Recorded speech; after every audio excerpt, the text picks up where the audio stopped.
বাংলারে জাতিসংঘের অফিসিয়াল ভাষা গড়িবার জোর দাবি লই সংযুক্ত আরব আমিরাতত নানা কর্মসূচির মাধ্যমে অমর ২১ আন্তর্জাতিক মাতৃভাষা দিবস পালন করা হয়।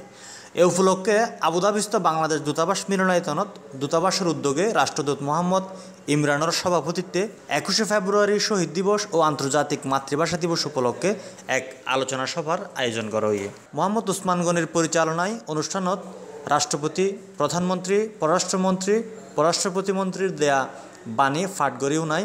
যথাক্রমে দূতাবাসের মিনিস্টার ইকবাল হোসেন চৌধুরী, কাউন্সিলর শহীদুজ্জামান ফারুকী, শ্রম কাউন্সিলর আরমানুল্লাহ চৌধুরী ও শ্রম সচিব এ.কে.এম মাকসুদ আলী। পরে ভাষা শহীদ সহ ব্যাক শহীদুলের আত্মার মাগফিরাত কামনায় এক বিশেষ দোয়া করা হয়। ডেস্ক নিউজ, সি+ টিভি, চট্টগ্রাম। কেওয়াইর মুরগি মার্কা ডিওটিন লাগাইলেই হিট জব্বর চলিব।